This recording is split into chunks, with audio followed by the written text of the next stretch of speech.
Yes, and so I says, I haven't got any money. You've got all the money there. Yeah. What more do you want? Yeah. And they visited me on remand as well several times, and I got a bit of advice that maybe if you tell them where the money is, you'll get you'll get a more lenient sentence or something like that. You know what I mean? And I thought about it, and I thought, well, it's either the people in the house gets the money or something like that. So I says, well, yeah, you can find the money, blah blah blah, in that shed there and underneath all that rubble. But when they went there, they said there's nothing there. So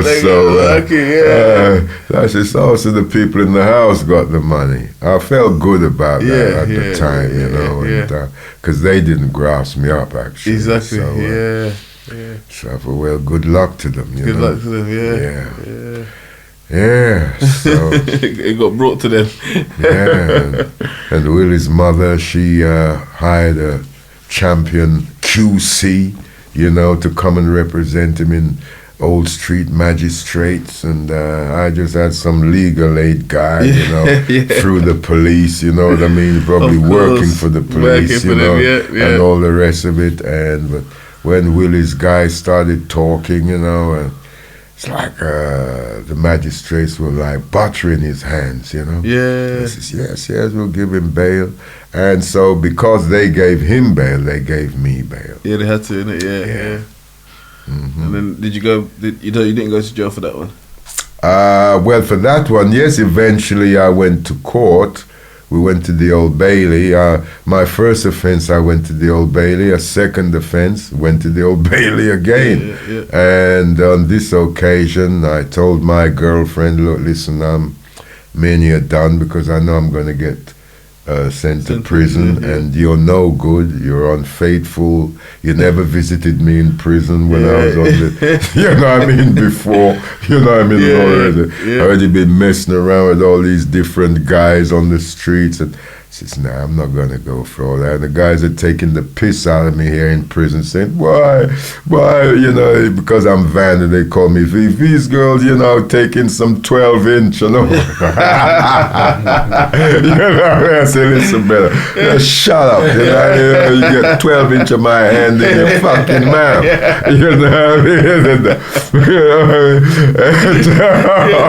Yes, it was that kind of thing, and I says, darling, I'm not going through that with you. No way. And finished. You got bail. Yeah, I got bail. So did you go back to her? Well, I finished with her when I was going to go to court. Because I says, nah, I'm not going to. But so we went to court at the Old Bailey, and well, at the time, I had to turn my plea to. I was going not guilty, funny enough, but then I had to change it to guilty. Well, I listened to my solicitor, and all that sort of shit, the lawyer actually, and pleaded guilty eventually. And, well, Willie, he was already guilty anyway. And, because they got all the evidence, everything on him, but, so I went along, I said, okay, fair enough, guilty. And the judge said, oh, well, you'll go to prison for 2 years. And it was the prosecution who said to the judge, no, you can't send him to prison for 2 years. And he said, why not? He says, well, because he's under 21. You can't imprison him. He says, he says, Lord, it's in the books, And he says, well, very well, what shall I do? And he said, we suggest you send him to Boston. In fact, it was the clerk of the court that told the judge that, not the prosecutor. The clerk of the court told him that, Yeah, so he changed it to very well, 6 months to 2 years, Boston, take him away. And Willie got off, you know, Willie went home with 2 years or 3 years probation. Yeah, well, you know, that's how the cookie crumbled there. Yeah, of course you learned your lesson. And I never saw Willie again. How long did you get? Sorry? One.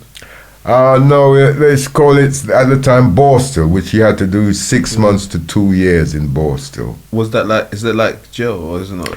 Well, yes. First of all, we went to, I went to jail. From the Old Bailey, we went to Wormwood Scrubs. Yeah. And there, you're allocated to a Borstal. And what happens in Borstal? What happens in Borstal?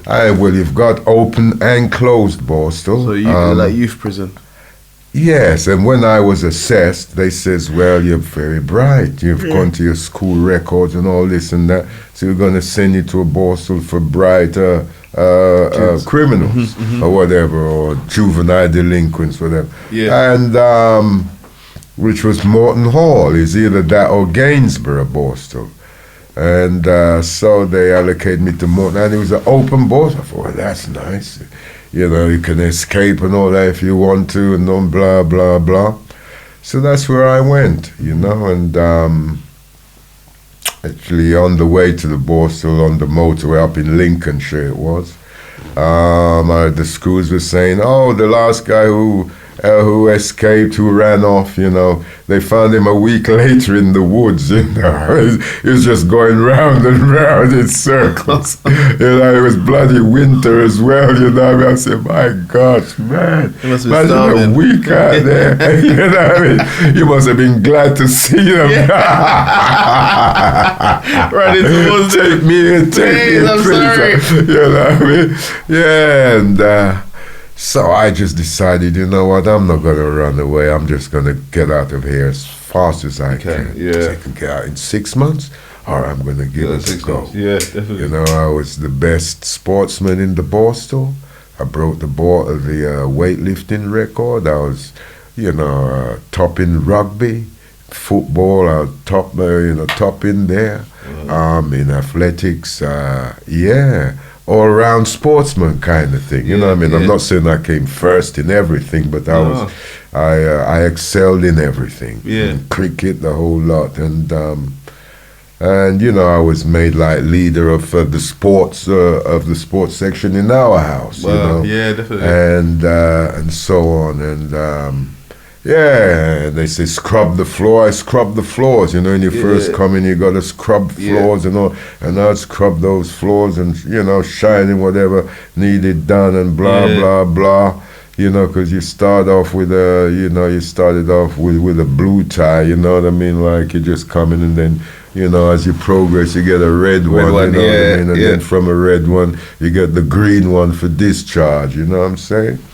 Yeah, and I went through that, but there's a lot of racism in there as well, you know, and I just had to deal with the boys who were the racist boys. I battered who I had to batter, and you know, and things like that, and had to help out my friends as well. Slew from Birmingham and all that.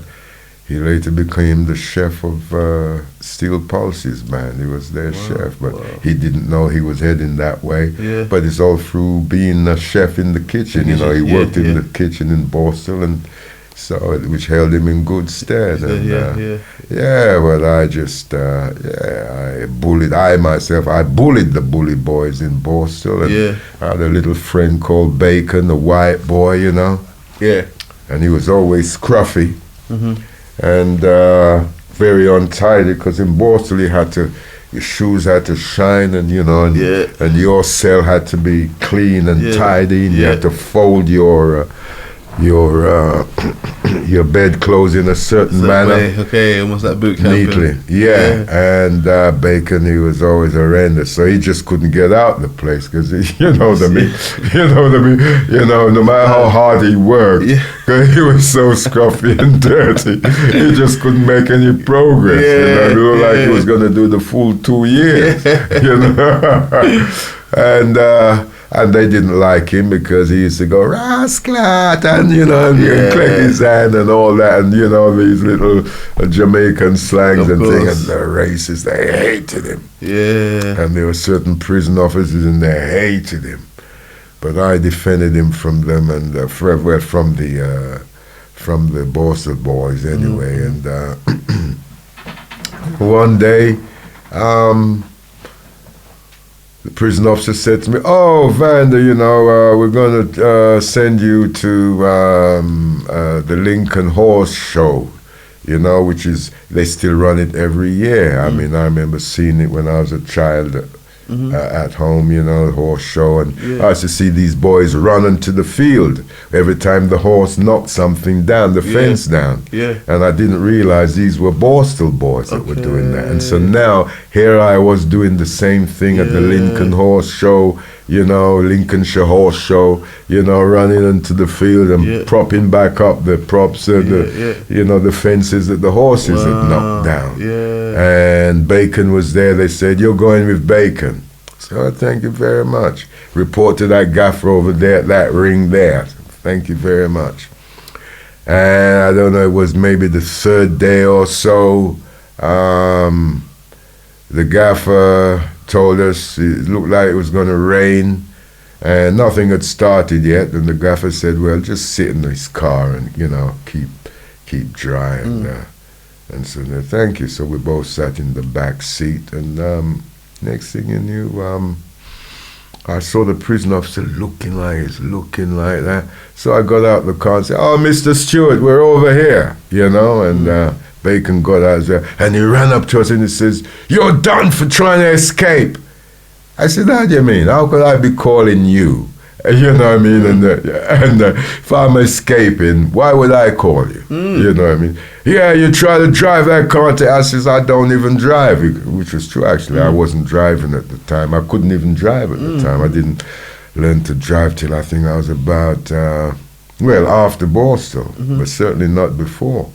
And I says, "Look, we were in the back seat. I call it the engine's not on. We've got no car keys. There's no wires to say that we were trying to wire the thing to get it started or whatever." I said, "This is crazy." Anyway, they took us down the block, locked us up. Now the block is like being back in prison now in the, like in Scrubs, and I was there for a little while, and the next thing I knew, Bacon was rushed out of the cell next to me, because in those cells, the bed was taken out during the day, chair, whatever, so you just had to stand in there,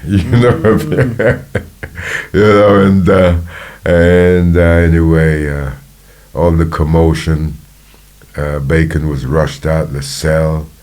I found out he'd slashed his wrists with a razor blade, and I suppose the one that he must have asked for a shave or something, and he took the razor and cut his wrists, that is.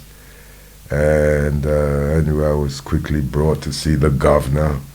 I told the governor, "This is a cunning plot to destroy my dreams of getting out in 6 months. These officers here." I says, "It's insanity for me to even attempt that. There's no proof that I was trying to escape via that vehicle. The engine wasn't running. I have no keys." You tell him that someone told you to sit in there as well? Yeah, and I told him that as well. I said, "The gaffer, in fact," I said, "check with the gaffer. Yeah. He will verify my story." Yeah. He says, and he knew that was like checkmate for the governor there. He says, "Oh, well, I'm afraid I'll have to go with my officers on this one here." Yeah. And, but he says, "I'm going to let you out the block immediately and take, I think, a month or two. So my discharge was moved further because I was getting close to leaving, So my release was delayed by a month or two. Yeah, so I asked about Bacon, and no one would say a word. Not a word. And I wondered, did he die?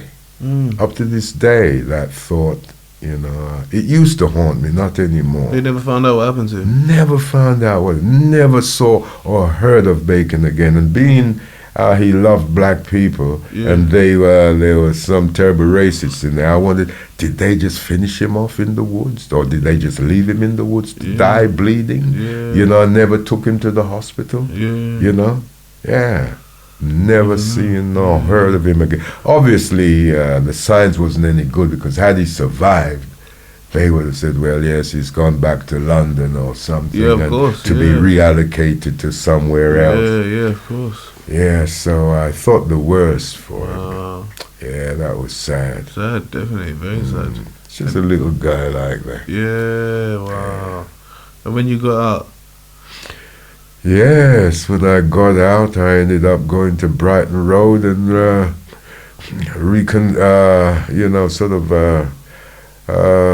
reunited with my grandma. Nice. Yes, on 30 Brighton Road, N16.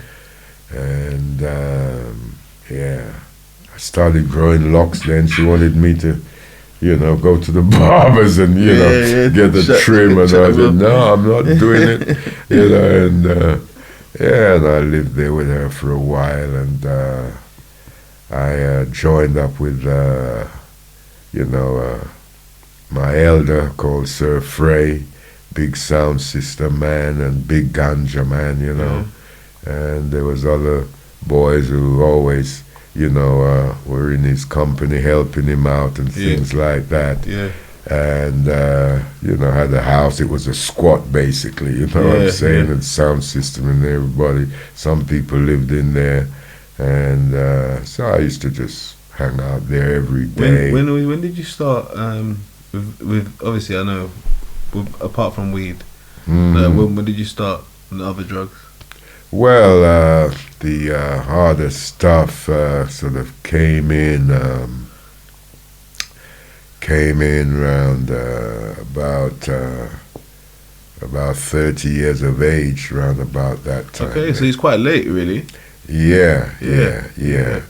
Because I would have thought maybe this, like, where you're like 20, you come out of jail second time. No, I'd heard about cocaine,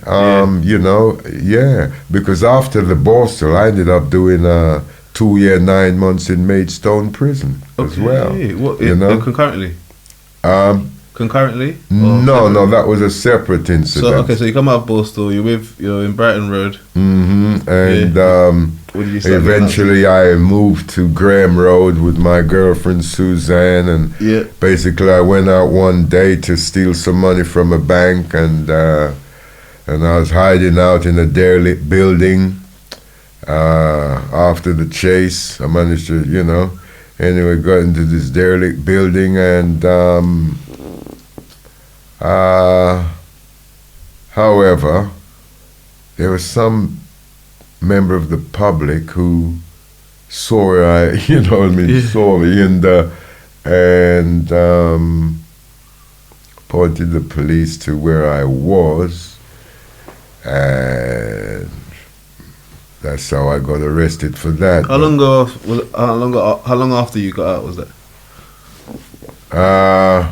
How do you mean? So how long after you got out of Borstal was this situation? How long? Maybe about, I think I was out for a few years, so say from Borstal, say about no more than 2 or 3 years later. So like 22, 23? Yeah, about 23. I was about 23 when I got there. So, okay, so now you've been arrested for doing another robbery? Yeah. And what was that one? Obviously you've been arrested for it, so... Yes, that was on the NatWest Bank, and they said I had a gun, and this and that, and said I smashed this woman's hand, and all that shit. Yeah. And anyway, and assault on police as well. Yeah. The fact is that the police attacked me, and they actually didn't use their truncheons because it's like a building site with some derelict buildings still there. Yeah. And they picked up these great big clumps of wood and started hitting me with those. They were steaming into me with bits. So some picked up bricks and were ramming them things on me, on my head and all that kind of shit. I got them behind me, beside me, and in front of me. So I could only deal with the guy in front of me. You know what I mean? And I thought, well, I'm going to die then, boy, see if I can take one of you with me, basically. so that's just my way of thinking at the time. And, so I was acquitted of robbery, actually. And that was whittled down to theft. In the bank, and because no weapon was found, no nothing like that, and the woman was proved a liar in court who said this and that, that's like as though I'd roughed her up and all that shit. And so once she start lying like that, things go in my favor, and so I thought, I'm going home today, because surely the assault part there, now I'm going to get off that because I've got a doctor's report that actually reported, I think it was 13 head injuries that he counted on my head, and the bodily injuries were so many you couldn't count them really, to be honest with you. And got these pictures of me and stuff like that with. But they still found me guilty of assaulting police rather than the police assaulting me. I was hoping that that really and truly I would have ended up in a situation where the police would have been found guilty of assaulting a member of the public, me. But it wasn't the case. It wasn't the case. Yeah, it wasn't the case. And I think that's part of institutional racism, especially way back then. I think it wouldn't have been the case nowadays. But, but those days, man, And you went from there, so you've done 2 years. And how was that jail sentence like? Well, that jail sentence was a bit of a holiday in many respects. You know what I mean? I smoked hashish all the time and.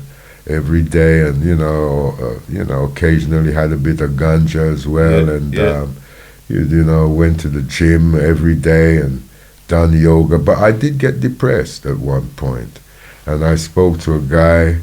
He was a yoga teacher doing a sentence in there as well, and I says, man, I'm not feeling too good. I'm feeling really pissed off. He says, come, man, to the gym and I'll show you some yoga exercises, and they really helped to lift me up, I'm telling you, I was walking on air after a week of yoga exercises, and then I'll do some weights after that. No, I'll do the weights first and the yoga exercises after. And, go for a run as well, around the football field, that sort of thing. And I mean, at the end of the day, and I just made a few good friends in there. It was called the drugs prison, really. The place was just full of drugs. If they didn't have anything out on the streets, but they had it in the jail, and so people used to have parcels dropped off in the gardens and on their way to the visiting hall, and the gardeners would pick it up and deliver it to the wing. I was friends to a brother like that, and man, we just used to go after we done our exercises and all that in the shower room. We'd have a puff of the, in the shower room and drink some lemon tea and then go to our cells. And we used to smoke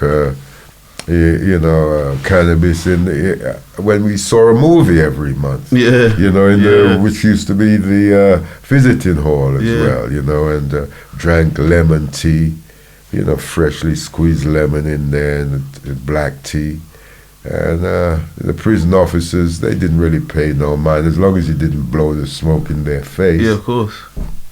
And that was. So it was it wasn't too bad, that sentence. It wasn't too bad. It wasn't too bad at all. And then you come out now. You're about 25, 26. Yeah, that's right. I was 25. Yeah. Yeah, and going on 26.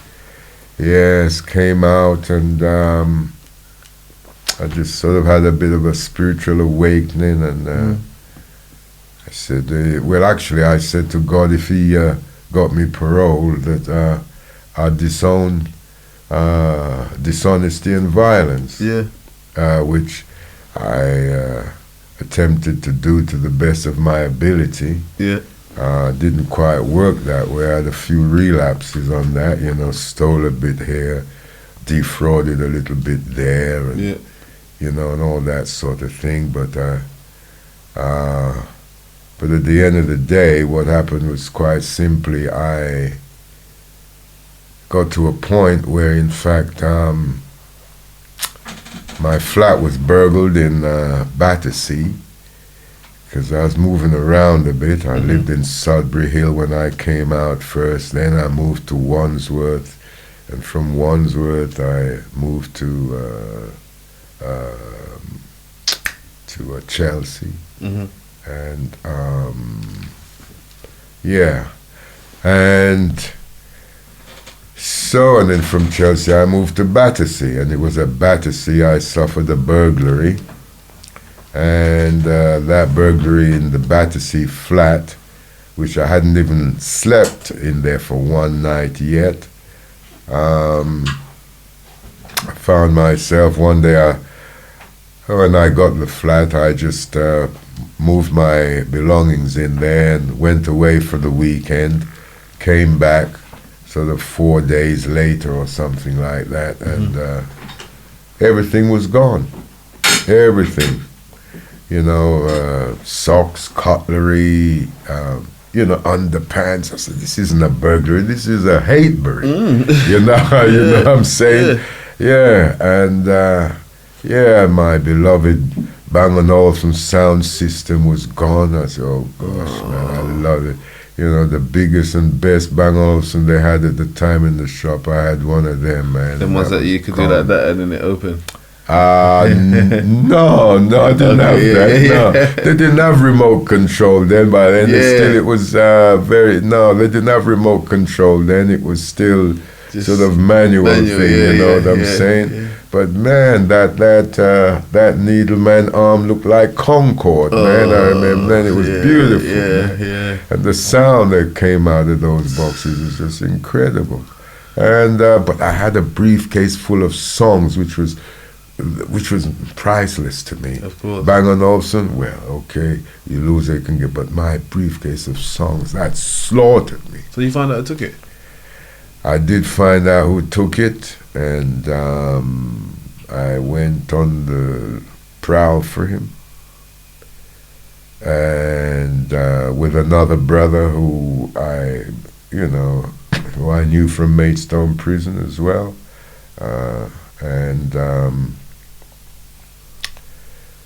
I waited for him outside cinema houses where it was said that he'd be there, waiting to, get to him. And I went round to his auntie's house, to around there as well. And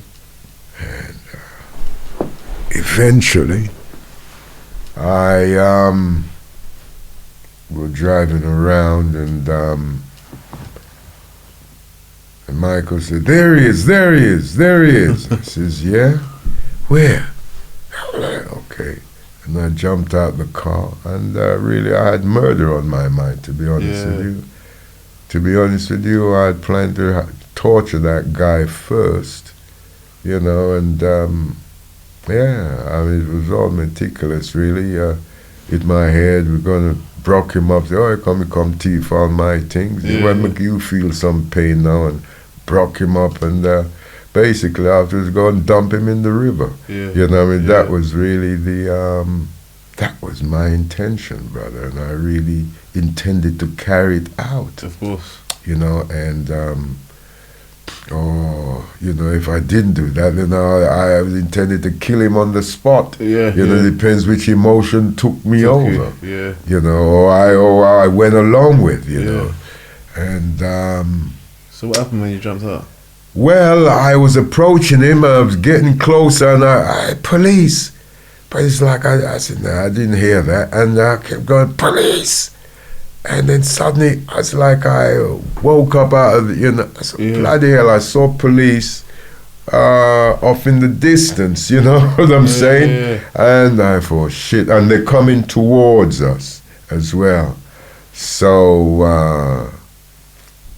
I just turned back and got in the car. Did he see you? No, I don't think the guy even saw me. He didn't see me. And so I just abandoned that. And I thought, well, and I spoke to a couple who were ballet teachers, and they said to me that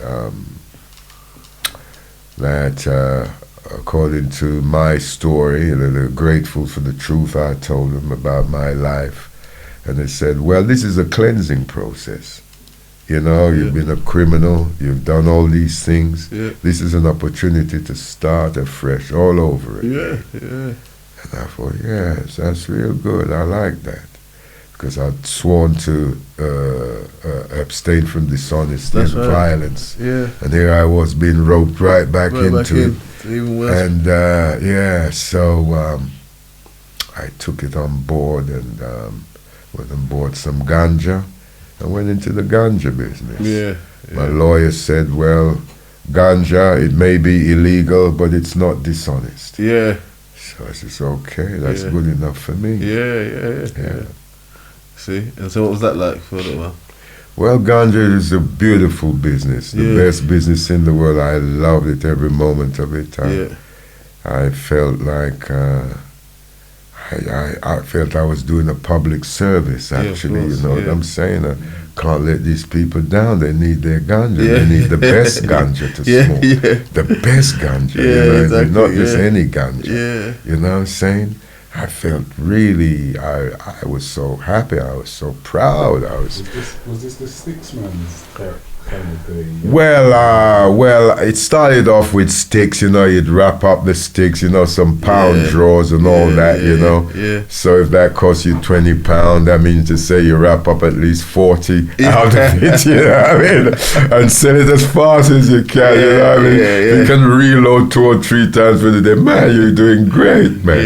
You know what I mean? And the fact is that, man, I just said, man, I just want to do it. I want to do it even better than that. I just want to dip it and just, you know, give you things. But I had to get that kind of portion first, which quickly happened, really. And I remember how it happened. I mean, I was still very fresh from prison, and I was moving with a lot of Rasta men, and one of them came and said, his name was Pepe.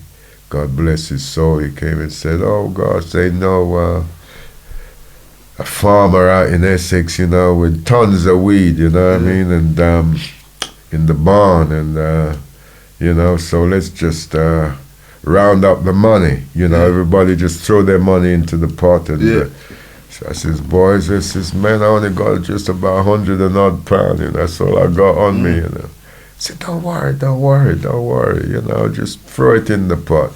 So I threw my 120 pound, whatever it is, in the pot.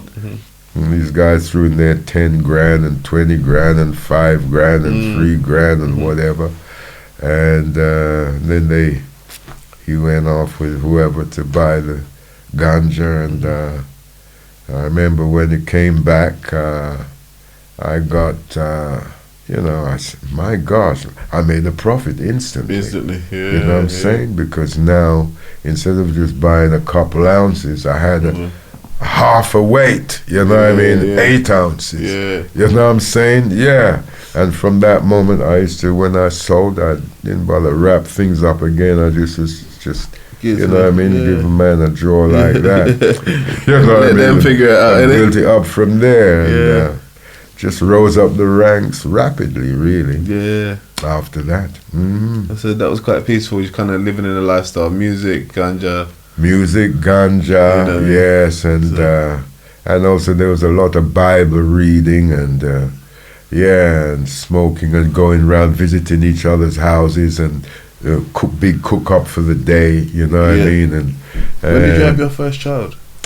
My first child was when I was 28. 28. So this is about Yeah. the age, isn't it? Yeah, well, that's another point there about my first child as well, is because my first child, to be honest with you, yes, I would say that my first child, to this day, I don't really know whether or not, you know what I mean, that is my child genetically, Okay. you know, because of his mother's behavior. Yeah. But however, he's my son, you know. Of course. And that's that, basically. Yeah. Yeah. Hmm. So, and why would you say that as well?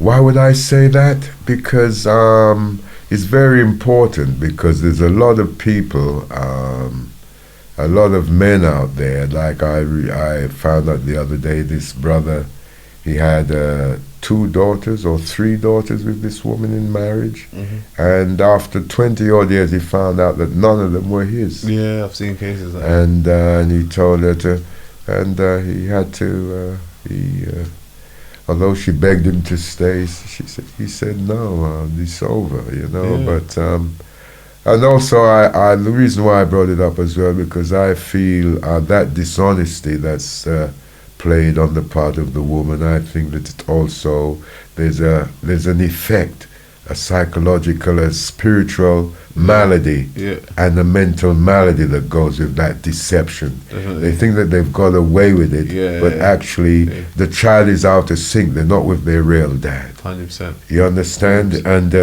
you can't fool nature and all the rest of it. So there's something subliminal going on, 100%. and they think that they're clever, you know. Yeah, no, definitely. And that's happened to me twice, actually. Twice.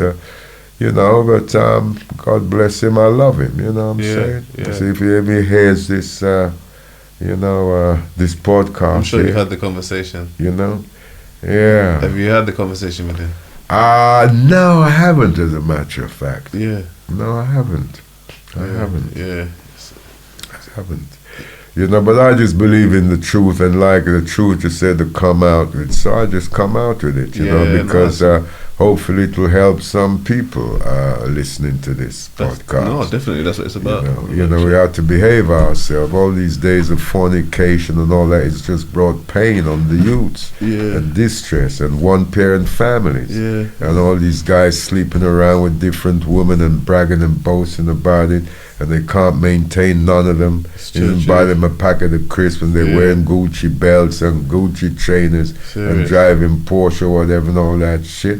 That's bullshit. And then they think that they're a gangster. You're not a gangster, no, brother. that's true. You know what I'm saying? Yeah. Serious thing. Very you know what I mean? You're a prankster. You know what I mean? Yeah. Serious matter. Very true. Yeah. Man. And that's for your first. And so, was you living with the mother at the time? Who? Of your first child.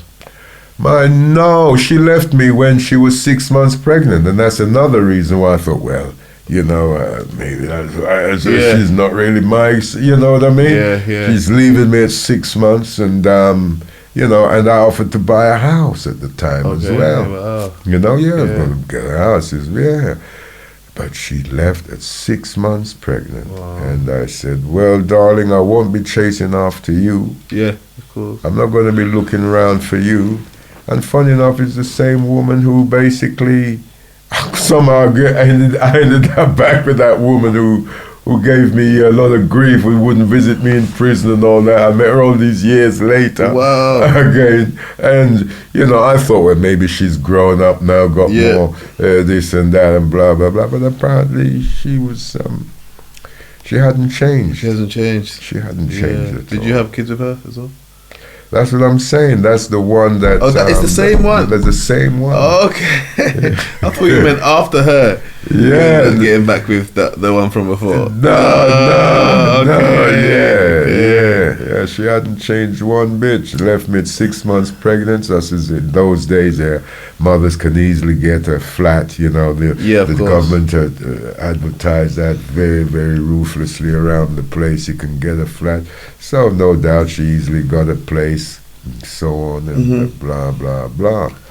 women were just getting pregnant just to get a flat and get benefits. You know, that's right. That's right. You know, It's still happening. And while they're still doing a little bit of work on the side, Yeah, you think yeah. that they're smart. Yeah, yeah. You know? After you was doing the ganja, and then now you've had your first child. You've left. She's left. Yeah, she left, and yeah, she left. I remember I was at Jazz Shaka dance when a man came in there and said to me, "Oh, you've got a son in Royal Free," you know. And I went up there and I saw that, you know, because I didn't know where they were or anything like that. Yeah. And so I drove up there, and there I saw him in one of these little plastic incubator things and all that. Yeah. You know, and that was that basically. You know. Yeah, but what was that other part you said? So yeah, I'm saying after that, because she went from the 6 months she went, you must have to keep yourself occupied, and you've had your first son. What was you doing around the age of 30? What was your lifestyle like? Yes, around the age of 30. Did you get back with her once you had the son? No, Okay. never really got back together. And but I gave her money all the time. Yeah. And I got involved in producing, you know, a lot of music. You know, I was still writing songs. Or I sang some of the songs that I wrote myself. Yeah. I produced other artists as well, like Winston Fergus, Sugar Minot. Okay. Worked, worked in the Heptones and a few other with Rico the trombonist. Worked with Drummy from Aswad and I work with some really great artists. Send us some of the links of the stuff that you've done, so we can put it in the description if there's any links that you've got to some of the work that you've done in the past, so people can check them out. Yes, well, there's a one called "The World of Sorrow" by Sugar Minot. It was on YouTube, but a brother actually called me and said someone else had taken that tune I believe that they're making money off of it. Yeah, that's how it goes these days. You know, and it's something that I thought, well, I'll look into that and straighten that out, but I still haven't got around to do all that. Yeah. I've been very busy running a charity these days. Yeah, of course.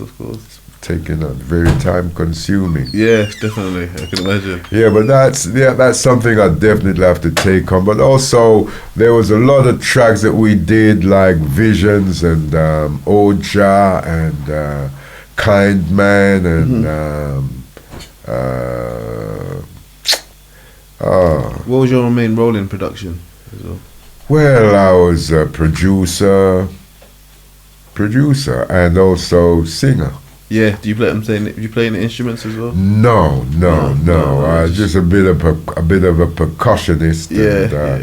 But to play an instrument fluently, no, I never got to that stage. Software and the boards, basically. Yes, well, the software at that time was just the the Soundcraft mixing board. Really. Yeah, of course. We didn't have computers then. Of we course. You know what I'm saying? Yeah, so it was just live bands and all the way through the mixing board. Straight record. Yeah. And what's your greatest experience from those times? Well, my greatest experience from those times was really and truly just having, how could I say, there were lots of people around me. Was there any particular performances that you remember with anything, you know what I'm saying? Or well, we actually... particular shows that you can... You know, we never actually did any shows. I made music and I sold like the Sugar Minot. It came out in Disco 45. Yeah. And I remember I took it to Itel Records. Which my same brother there, Pepper, used to run it. And with his brother, and they says yes, they'll have that. So I only pressed 1,000 of those, and dropped them off. And a month later, they said no, they haven't sold any. When they're next month, they still haven't sold any. And I said, you told me that you'd be putting the records on your van, and as you go around distributing, it'd be part of the distributing curriculum. And now you still haven't sold any.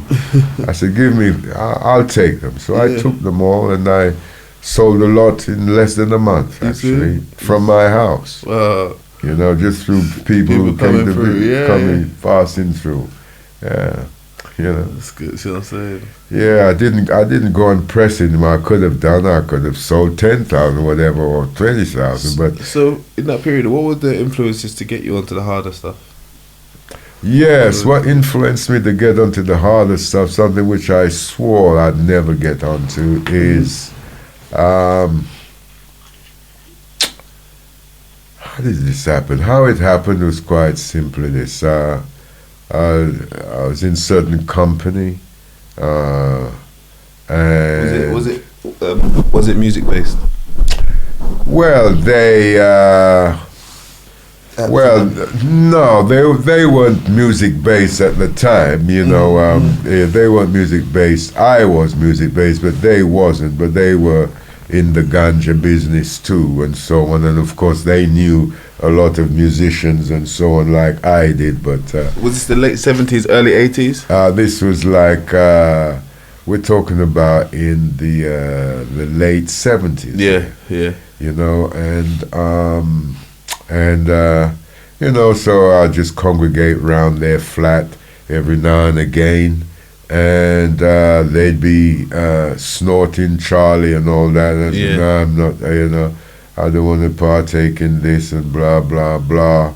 But eventually, I took a line. Yeah, of course, it's what they take. You know what I'm saying? Eventually, I took a line. I said, no. Eventually, I took a line of that. And obviously, one line led to another line. What made you take that line? Because someone that swore they'd never touch the stuff. Swore he'd never. I know it's not going to be that easy to just convince you. Yes. I just, the thing was, this is because I was into veganism at the time as well. I was into ITAL business. Is that this is pure coke. This is pure coke. It's not. This is before you had the restaurant, yeah. This is around about. Is it a little bit 30. before? We're at 30. Yeah. Around about the restaurant was. Round about that, it was a bit after that. So let's not.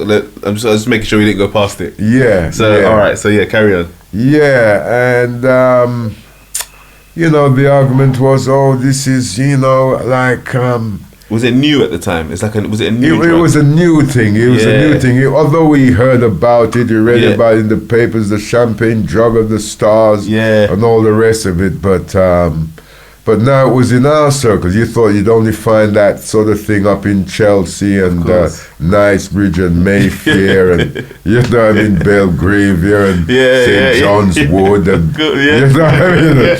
Hampstead and all them kind of things. Not in Dalston and Hackney and all that. No, wow, And there it was, and the claim, well, this is really. There's no nastiness in there. This is real organic coke, clean and that sort of thing, 90-odd%, and all that kind of things there, and blah blah blah. So for some reason I let my guard down. What was the night? What was going on in the night? It must have been a cool night if to persuade you. Yeah. It must have been was there females around? Well, there was always females around, it was the influence, extra influence. But I remember the first time I took it, I think there's only one female around, which was really one of my, a brethren's Okay, woman. yeah, they wasn't like a flock of seagulls at the time. But, really and truly, to really pinpoint how did I break down like that? I really and truly, I just think it was like, because I kept that company, it comes like if you go to the barber every day and sit down with your long locks, one of these days you're going to walk out of there with a haircut and say, how did it happen? Exactly. And you were adamant that your locks is for life. 100%. And it's the same thing. So this is the company I kept, and it was contagious. I didn't realize that you could catch something from people. I thought it was only you could catch a cold from them or some other form of disease. But I didn't see this as a disease or a virus. But it's a virus. Definitely. It's a dangerous virus, and so I hung around them. I hung around them long enough to catch that coke virus, and that was it. So you took the line that night. Let's go through your first experience with it, and how did it feel? Well, I must say I did feel exhilarated, and that rush to the brain and all that. I said, wow, what's going on here? And and you just you feel more pumped up, like energized and all that kind of thing, and also you get that kind of a superior feeling, like as though you're above people and all that kind of, you know what's going on, you know it all, what I'm saying? Blah blah blah, and anybody mess with me, man, they're gonna get it, what I'm saying? No joke, and all that, and that was basically that sense of euphoria, that rush, and so it's a kind of a rush. You want to repeat that rush if you get my drift. Is it the same when you smoke it and you sniff it? Yeah, well, when the smoke is even more deadlier than that rush of snorting it. It's on another level now completely. Yeah, what does it do? It's the same thing. I mean, next thing you know, you're here, and then suddenly you're in another dimension. You know what I mean? Or you smoke it. But, with the snorting, at least like you're still here. But, you know what I mean? With the smoke, when you come off of that crack pipe, it's like, you're here, but you're in another dimension, brother. I used to call it the Twilight Zone, Yeah. So go from that first day, what's the second time you took it? The crack? No, the coke. Oh, the coke. The second time I took it, you took it. Yeah. The second time I took it, I think it must have been like the next day or a couple of days later. Yeah. And then it was just. Yeah, it was just full everyday thing from there. Every day. Yeah. As a matter of fact, I remember I just had a gram for the very first time in my life. I've got a gram of coke. Of your own. Best Charlie, to call it King Charles, and it was pink, and it glistened, and you know what I mean? It looked like and it lasted me a week or 2 weeks. Wow. You know what I mean? 2 weeks or something like that, I just have a, I just have a quarter gram one weekend, like kind of thing, and then the other weekend I had the other quarter. Yeah. Then the other, it lasted me about a month. And then suddenly a gram only lasted me a day. Yeah. And then suddenly a gram only lasted me sometime an hour. Oh. And that's how it got. So how did you progress from cocaine to crack? Or digress, should I say? Yes, how did I descend into this dirty crack habit? I same thing again, company I kept. I says, well, I only snorted. I'm not going to be smoking that shit. And but I kept their company. And, every night when usually we'd be smoking ganja together and reasoning and stuff like that. Now, there's a crack pipe on the table, or a few crack pipes on the table, and the shit on the table there as well, and they'd be smoking it, and Padre said, "Nah, not for me." And I'd be smoking my ganja, my sensimilia, you know, just watching them smoke it and all that. Yeah. And we're all dressed up, you know what I mean, like as though we're going out to party somewhere, you know what I mean? But no one moved. We're there all night till morning, till sun, you know, till midday, till, you know what I mean? And this thing could go on sometime for days. But I'd normally leave, you know, around about the dawn, 6, 7, 8 o'clock or something like that. But don't know how long they'd be going on for. Yeah. You know, and I just kept saying no. And was this around the 80s now? Yeah, early 80s. And then suddenly, this brother who I considered to be a best friend at the time, so on and so forth, came up and came around with the crack pipe, and you know, which was like clear as glass, like this, you know, the long test tube stem to it, and so on, and he said, pull it, you know. I says, nah, not for me. He says, go on, it's wasting, you know what I mean, no, that sort of thing. So, you know, it's wasted, and believe you me, you know, that I pulled on the thing, and when I came off that and exhaled, I says, no, I know why you lot sitting around here like this, you know, forever, you know, doing this. Because that one was take you to the next place, basically. Yeah, take you to the next dimension and so forth. And, and suddenly, after being in that dimension, I wanted to go there again. Yeah. You know, that was how quickly I got hooked on that shit. Yeah. You know, first pipe and you want more. You know, just like with the line, first line, you want more. No doubt it's the same thing with heroin, you know, but I was never into the heroin, but yeah. So suddenly, you know, I remember leaving them, and I went home, and I couldn't get to sleep, you know.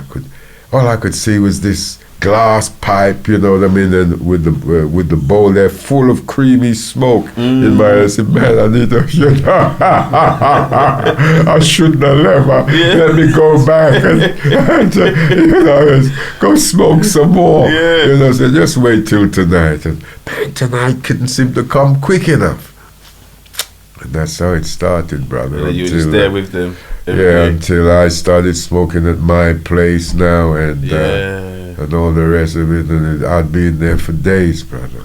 Night turns to day, and day turns to night, and all that sort of thing. And you had a bit of money around you, so right, it wasn't a problem for you to... No. Wow.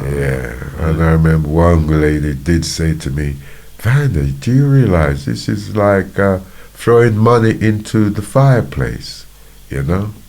That's what you're doing. You know, I mean, I just used to think how people are jealous, you know, because you got a bit of money, you know, and they criticizing you and all this and that, you know what I mean? Another guy say, yes, us smokers, we got to stick together, you know what I mean?